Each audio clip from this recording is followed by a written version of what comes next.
So it all starts as my wife mentions to me that her uncle is replacing his leech bed this weekend, and felt strange about asking me to help him out. For you that don't know, a leech bed is a part of a septic system or a collection of all the shit you flush down the toilet. Now Ed, her uncle, is one hell of a nice guy, a guy that would do anything for a friend, so I give him a call and tell him I'll be over on Saturday.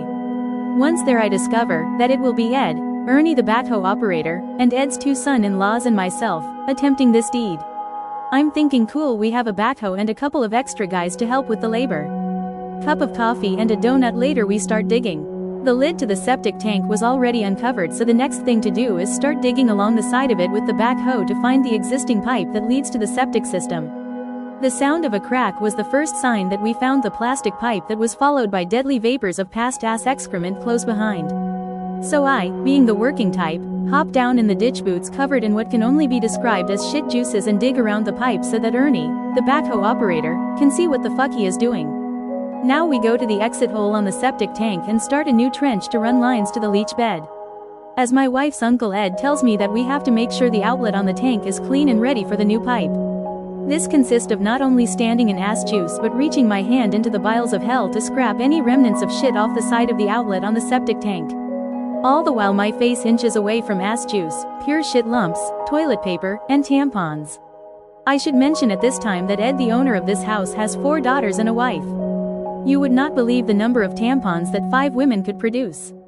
Outlet is clean, in with the new pipe, cement around it. All right boys, we are moving now. From here on out this should be a breeze, and in no time I'll be drinking beer and eating steaks. So me and Scott, one of Ed's son-in-laws, are in the ditch putting pipes together and all is going well. The ditch at this point is about 7 feet deep. The guys up top throw down some stones and a shovel, for me to push the stones under a low point in the pipe. As I'm bent over I hear a faint voice topside yell, "Get out of there." As the sounds are still entering my ears, I stand up, and at that same time this 7-foot hole that I'm in collapses all around me. Still conscious and my head above ground, I can feel the weight of the dirt crushing my chest. I try to suck air into my lungs but instead can only hear the bones in my chest begin to crack. Bang, pop, finally I black out. This portion of the story is from what I heard from those that were there. My eyes bulged from my head as if they would pop from their sockets like zits from a teenager's face. Blood began to pour from my nose, mouth and eyes. Everyone else was out of the ditch but trying to pry the dirt off my near-dead body. Snapping shovels in half like twigs. Ernie, the backhoe operator, moves the machine in closer to help. As he moves, more of the ditch starts to collapse. He puts down the outriggers to stop the machine from collapsing, then quickly inches the back towards my body. After about the 4th scope he had released enough pressure off my chest to allow air to return to my lungs. I scream for every breath of air.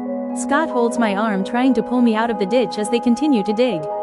Once the dirt is down to my knees I pop out of the hole bent over but standing. I tell them, I'm okay. Blood still covering my face. Ed says, "Someone call 911, you need to go to a hospital." I know, but I'm fucking alive. After the adrenaline wore off I realized I was in so serious pain. It felt as if a car was parked on my chest. The ambulance arrived after what seemed like an hour and refused to give me shit for oxygen. A ride to the local hospital followed by them trying to make me stand for x-rays and not giving my shit for the pain. Next thing I know, the doctor must have seen the x-rays, because he's asking if I want transferred to another hospital. For the record, when a doctor asks you if you want to be transferred, get the fuck out of there as soon as possible. Onto the helicopter I go and they life flight my ass to Pittsburgh. Also the home of what I now consider real doctors. A doctor and a shot of morphine meet me on the tarmac. Things are finally looking up. As they tear my clothes off I realize they are wiping shit from my ass. If that give you any idea of how close I was to the end. A team of doctors and nurses hover over me the entire time. Even as I pass through an open MRI the team meets me on the other side. I spent couple of days in intensive care, on a whole lot of morphine. I remember waking up at one point and seeing the nurse preparing another needle of morphine. I said, "If you want me to get better I can't take any more of that." To which she explained to me that if my lung collapses again because I can't breathe that she will take the scalpel beside the bed and cut a hole into my chest to insert the plastic tube lying on the tray. I then graciously accept another shot of morphine and pass out again. I spend several more days in a standard room and they let my ass out. The doctor told me that I was a lucky man. 7 out of 10 people die in my same situation. He credited my survival with the fact that I didn't smoke, was relatively young, and was lucky.